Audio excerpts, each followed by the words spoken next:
savage. Tuba's like the instrument of war. It was embarrassing. He should be ashamed. Amazing Technicolor Shit Show. Hello and welcome. This is Amazing Technicolor Shit Show, the podcast about the fumbles and follies from all levels of live theater. My name is Elle. And I'm Trev. And we're coming at you again this week from not our studio, in our usual studio, that's in our attic. And currently we have a bunch of construction projects going on in our house, so we don't have power in our second or third floors. It was a sad day when I found that actually the electrical box that powers our attic was fully open and like exposed to the elements. I just didn't know that our attic power also went through that junction box. So it's been dicey at our house. there are wires going all over the place. Yes. So for our safety and yours, yes, we are continuing our podcast hosting from the first floor. Yes, and of course we don't have any of our cameras or anything set up, so if you're used to watching over the YouTube, you probably notice just that we have a logo again this week, just like we did last week. It's a shame because I'm especially beautiful this week. That's not true. I didn't shower. I haven't showered for days. We're redoing our shower, and so we actually don't have a shower in our house currently. It's sort of like we're camping. Yeah, we're having a lovely roughing it. Yeah, we have no power on our second and third floors. We have no shower. We're basically camping. We're camping in a large air-conditioned house. Yeah, which is, at the end of the day, how everyone wants to camp, I think. True. Places. Thank you, places.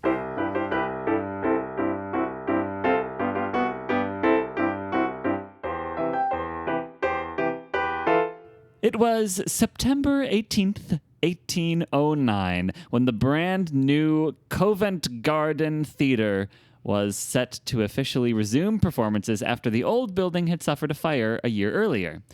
British actor John Philip Kemble, who managed the theatre, walked onto the stage to uproarious applause. Of course. But when he opens his mouth to speak, the applause gets louder. He's trying to say something. What is it? Nobody can hear a word. The audience is shouting and yelling and running amok. What? Kemble goes on with the show. It's Macbeth, and throughout the performance, the audience does not stop. And even when they are all finally sent home after the show concludes, they show up the next day and continue their riot. Why is everybody yelling? The audience keeps coming back to drown out every line of dialogue spoken in the Covent Garden Theatre for a total of 67 straight days. What? Okay. Every line of dialogue, the audience is just like, absolutely not. They are absolutely not. So let's back up a bit to orient where we are, talk about the normal play-going experience at this time. Some amount of this was usual. We're looking at a classic Georgian playhouse, which was divided very strictly by class. The wealthy went in the box seats. We talked about them a little bit a few weeks ago. We had the middle class on benches in the floor area called the pit. And the, servants and working class were in the cheap seats way up top in the gallery. Now, nobody cared about anything that the people in the cheap seats had to say. And also, as we've discussed, the box seats were more... people in the box seats were there to be seen, not to see. So naturally, the crowd in the pit was sort of the most important piece of the audience as it pertained to the actual watching of the show. This is where critics would sit, for example, and there would be concessions. There would be a little bit more merriment and chatting than there is in a typical theater-going experience now. Audience members would move around. They were absolutely not like a captive audience. They enjoyed the theater, and they were respectful enough, but it was sort of their space. They weren't listening all the time. And they had a certain amount of power. If the pit liked a piece of a play, they might demand for it to be performed again. Or if they didn't like the show at all, they would tell their enemies. Just kidding. If they didn't like the show, they would stop the show, and they would there are several times where it's documented that the pit members stopped the show and demanded that the actors apologize before moving on with the performance. Wow. Oh my gosh. Grovel for me, Okay, actors. To be fair, there have been a couple performances I've seen in which I wish the actors would have apologized. So I could name a few, but I won't. Read a strongly worded letter instead, maybe. Right. Also, remember, I talked about this before, there's a customary half-price rule. If you only wanted to see half the show, you can pay less and show up for the third act only. Yeah, yep. Theater performances are cultural events first and like storytelling spectacles second at this time. And there's lots of precedent for theater audiences being in charge of a show. Riots were relatively common. If an audience didn't like something that a theater did, they'd stage a demonstration at a performance where they'd throw things and break furniture and do whatever until the theater management fixed the problem. But the scuffles usually lasted 1 day, maybe 2.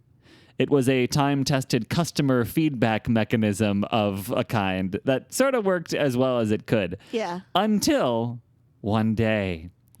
I'll talk a little bit about the fire first. The old Covent Garden Theatre was destroyed in September 1808, a year before this 67-day riot. Also really funny that it's 67 days.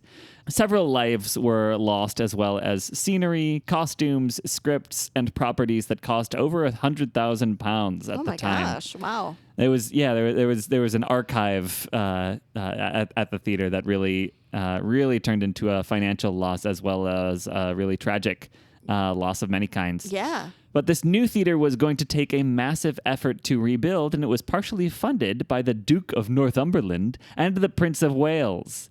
Now, the Covent Theatre was a quote-unquote legitimate theatre under the patent system, which I want to get into in another episode, but basically it was sanctioned by the Crown as a theatre that was allowed to do whatever plays it wanted. Okay, yeah. And the only other nearby legitimate theater, the Drury Lane, also had burned down a few months later in March 1809. Wow. This meant that when the Covent Garden reopened, it would have a small monopoly on its hands. Yeah. In addition to implicit support from royalty to make decisions that it felt was necessary. And one might think that the Covent Garden forgot their duty to the audience, those rabble-rousers in the pit.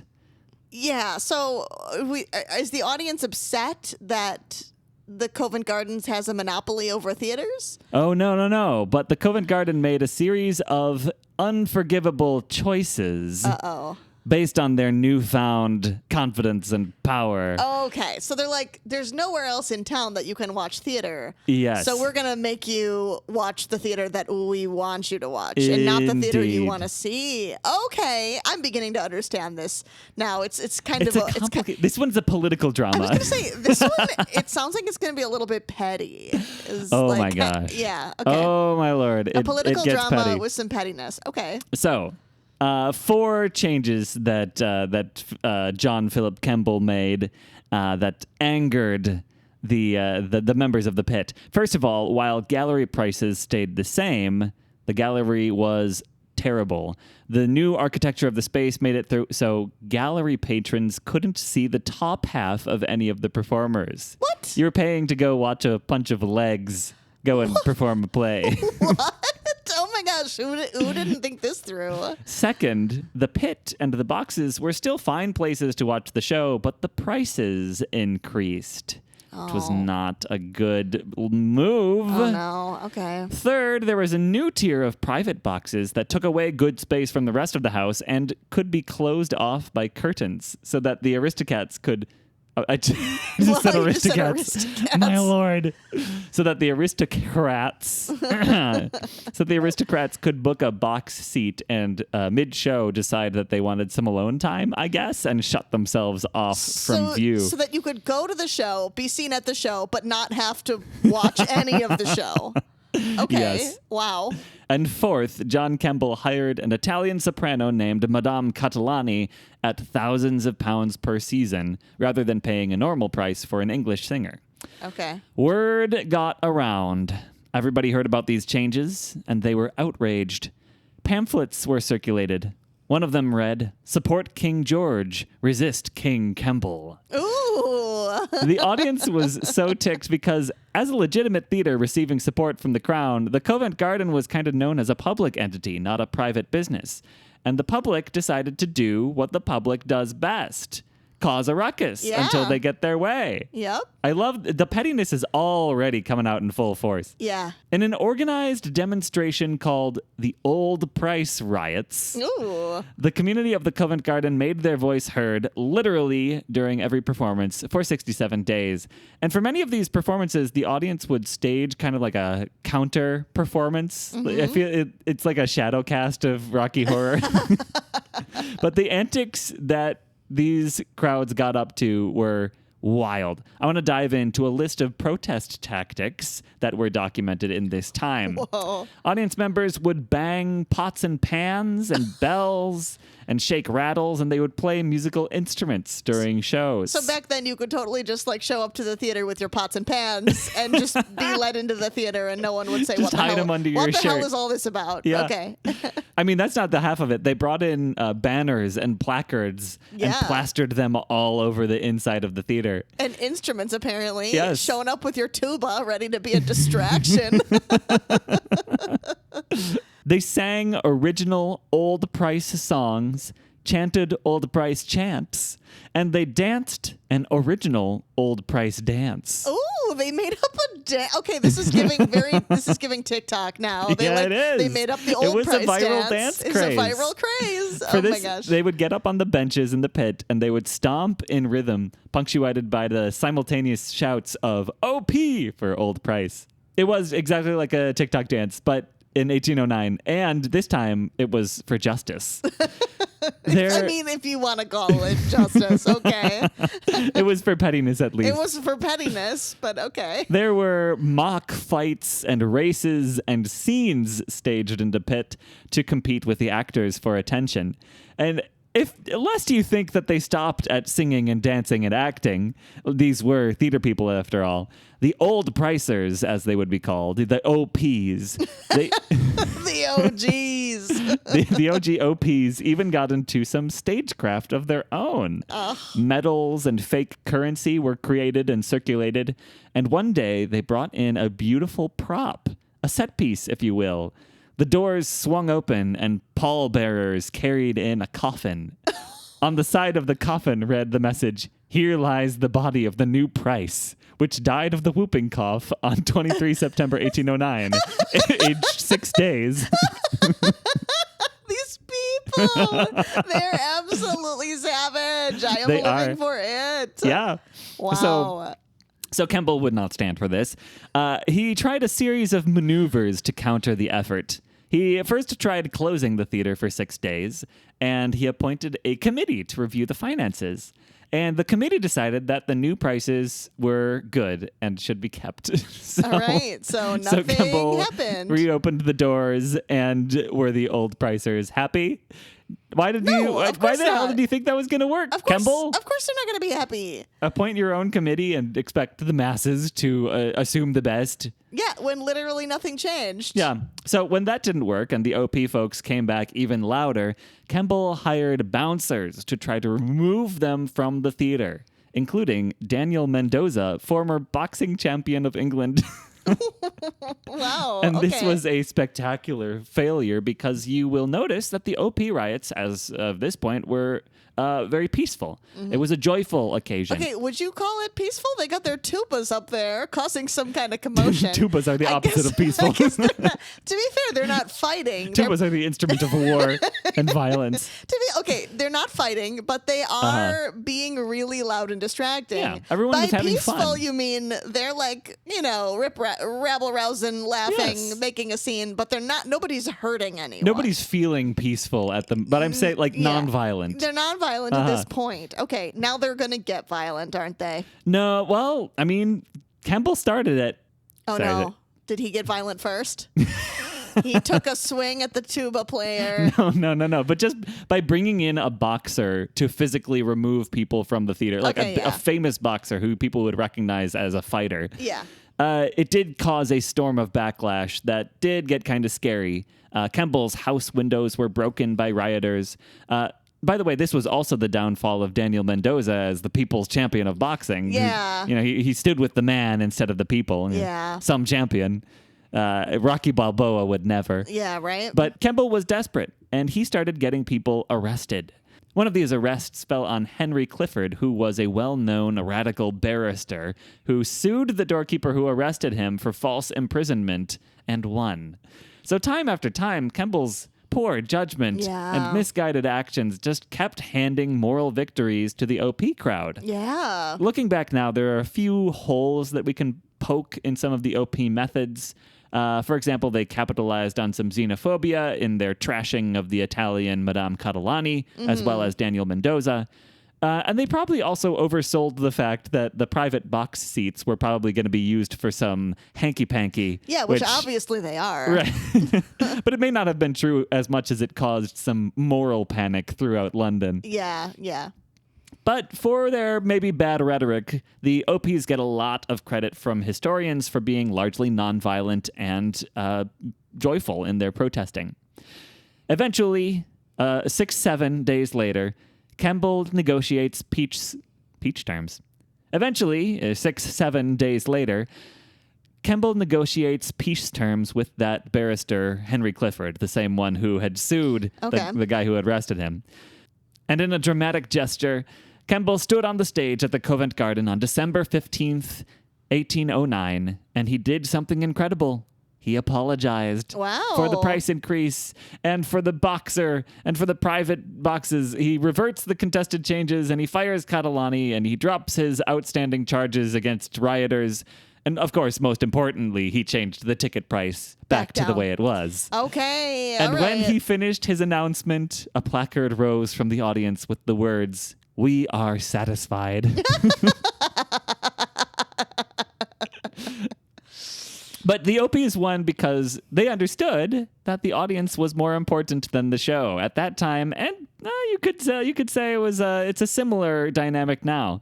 The audience kind of is the show, and the show is just background. Theater as an art form cannot exist without somebody to perceive it. If a tree falls in the middle of the woods, yes, and there's no one around to hear it, does it make a sound? If a tree falls and it cost more than it did the last time, did it really fall? The metaphor works, trust me. The hilarious little epilogue to this story is that the following season, Kemble tried to add back in half of the private boxes, and the riots immediately started back up again. Oh gosh, they were like, "Nope, Kemble, get out of here with this bullshit. Get out of here, Kemble. It's not happening. You keep trying to make private boxes a thing, and it's never gonna be a thing." Yep. But yeah, I think it's a petty story, but I think it's a very positive story of a bunch of people just having fun, doing a good job protesting bad choices. And at the end of the day, if you're not bringing your tuba to a protest, I think you might be doing it wrong. It's true. It's true. Tuba's the way to get them. Yeah.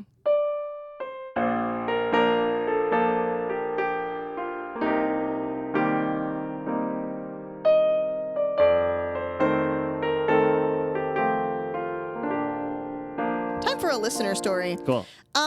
So I feel like we might have read this story already. Maybe not this wording of it, but this is really familiar to me that I thought maybe we had read it. But we've read dozens of stories. We've read a lot of stories. We are now approaching our 100th episode, so we have a lot of stories we've read. I apologize if we've already told this story, but in different wording. But we're going to do it anyway because we received it. And so, here we go. Very good. This listener says, "Back when I was 16 years old, I was asked to be in the pit for a high school production of Hello, Dolly. Apparently, I was one of the only high school percussionists who could play the glockenspiel. And I guess that was important." We've got a theme of weird instruments today. Yeah, right. "They set me up right next to the drum set player, who was a friend of my dad's. I knew the set player for years before this particular encounter. During one of our rehearsals, he mentioned he had gotten a sliver in his finger. He asked me if I by any chance would happen to have a safety pin. I told him yes, I knew that I had one in my purse. It had been attached to a name tag with a long piece of elastic on it. So, listener for sure knows there's a safety pin attached to a name tag in her purse. I had many things in my purse at the time, of course, being a typical 16-year-old girl. I start pulling on the piece of elastic in order to get the name tag and the safety pin out from the bottom of my very crowded purse. I pulled and pulled and pulled. Okay. This is all during a rehearsal. So this is all happening while, a song presumably that doesn't involve the glockenspiel I was is going confused on. about the detail of the name tag, but now I see it's a little Rube Goldberg machine inside of a purse, just Yes. waiting to spring out. Yeah. So, song going on that doesn't involve the glockenspiel, right? Yes. This listener is pulling and pulling on the elastic in their purse. Suddenly, the name tag beneath all of the junk in my purse gave way and sent the contents of my entire purse flying across the drum set and all throughout the pit. Oh my gosh. I happened to have 2 tampons in my purse, of course. One flew up and hit one of the cymbals of the drum set, and the other landed squarely in the middle of his snare drum. No way. Of course, being a 16-year-old girl, I was absolutely mortified. But he kept his cool, kept playing, moved the tampons, and handed them back to me, and then managed to get his own sliver out after the fact. The director said, "Wow, I really liked that fill you put in there. It was a strange placement. Never heard anything quite like it." Yes. That's so funny. And of course, the most embarrassing thing that can happen to a 16-year-old. Yes. Uh, Anything surrounded tampon by adults who related. don't care, right. Yes. And of course, all the adults in the room totally don't care. But when you're 16, you think that everyone Sure. is looking at you and cares about what's going on in your personal life. This is very, classic horror story for a teen. Oh my gosh. The glockenspiel from hell. Which instrument is more violent, the tuba or the glockenspiel? I think the tuba is certainly more aggressive, but I don't know which one you could do more damage with. Hard to say. Glockenspiel might do some damage to the eardrums if it's close enough to your ear. That's true. I mean, That's I like a guess torture method. any instrument can become a torture device if you try hard enough. True. That's what they mean when they say instrument of torture. Oh my God, nice. Thank you. God, I'm so funny. You're so witty. 5 minutes. Thank you, Five.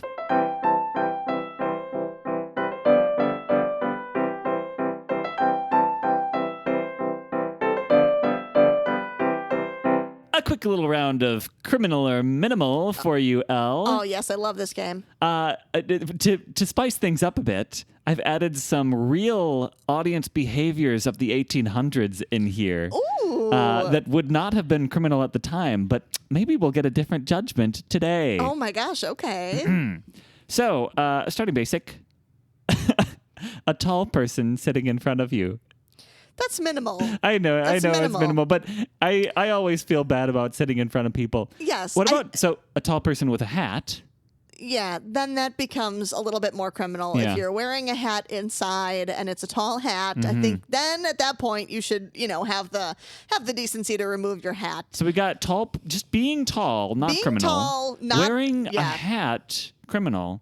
What if you have like a top ponytail or like a mohawk? Oh my gosh. Okay, if you have like a hairstyle Yeah. that makes then I think we might be getting into like a little bit criminal territory. I think if you're planning on styling your mohawk up right. Yes. And you know that it's like a very dramatically Liberty high spikes. yes, like a very high spiked mohawk. I do think it might be in your best interest to not piss off the people around you, to just like maybe select a seat further back, or That's maybe true. select a seat in a box that doesn't have as many people behind you. And then you can be especially seen Yes, with your cool hair. then you can be well seen. Very fun. But I think generally, are we talking like an Abraham Lincoln style hat? Because I mean, yeah, a stovepipe hat. I think the least you can do is a remove 10-gallon hat. remove your 10-gallon, remove your Stetson at the theater. Yeah. S'il vous plaît. I don't care how honky tonk of a cowboy you are. That Stetson better come off in the theater. All right. Let's see if this is honky tonk for you. Is it criminal or minimal to dance in your seat to the music when it's not necessarily? It's not like the mega mix kind of vibe. Okay. Like, during the middle of a regular show, how much can you bop before it becomes criminal? I think you can bop a little bit. I do think that is Cool. okay. I don't think I would ever attempt to police someone's jam. It's true. Someone's It's true. jamming. I don't think I would ever make an attempt at that. However, if you are moving around to the point that it's like jostling the seats around you, Yeah, true. then that becomes a problem. If you're kicking the seats around you, Physical problem. violence Yeah, is a no. Yep. If it starts to affect the people around you too much, then I do think it becomes a problem. All right. Criminal or minimal, hissing at an actor because you didn't like their performance in the last show they were in. In the last show, they were, oh God, okay, this is obviously criminal now, but I really wish it wasn't because I would love to do this. This just sounds like so petty, so fun. I love that it was basically allowed to hold a grudge against actors. Yep, be like, oh, did you see him in the 12th night? It was embarrassing. He should be ashamed. A disaster. Here's a real one. Leaving during the curtain call to beat the parking lot rush. Okay, I think it's a little criminal because I think you gotta like clap and show your appreciation. Yeah. I think it's a little criminal. I think if you have a very specific reason that you sure. need to get out of the, like, for example, if it's like an accessibility thing, if you're like, oh, I'm with, someone. There are always going to be extenuating circumstances. If you're like with but- somebody who's in a wheelchair or something and you're like, okay, we're not going to make it through a crowd in the lobby. Like, I got to get this person out. Absolutely. Totally fine. But if you're just like ready to get home so that you can put on your jammies and turn on your game show, then absolutely that's criminal. Don't do that. Criminal. Eating a sandwich. During the theater? Yeah. During the show? I just think it's a funny thought and something that would have been pretty normal Yeah. in 1800s. Okay, so I think it just depends on the rules within the theater because Food is allowed in the theater. Okay, if and food maybe they is- even yeah. sell like, popcorn and stuff. Yep, I But think- like eating a sandwich. Yeah, no, I think if food is allowed in the theater, Yeah. I do not think there is an issue with Really? eating your sandwich during the show. What if it like Yeah. smells really good? I think if it smells really bad, then I think it's a problem. Oh, what if you got like a big like crispy Yeah. chicken sandwich that's just like smelling like What about a little like takeout container of General Tso's? Oh my gosh. Okay. Well, I kind of wish I could be doing that while at the theater. Yeah, that true. would really enhance my theatrical experience, I think. I think if it's like highly scented or overly loud, if you're eating like a very loud food, you're crunching on Yeah. your carrots or something at the theater, then I think that might be a problem. But I don't think eating like a sandwich with cold cuts, I take no offense to that. That's hilarious. All right. Yeah. You heard it here. Yeah.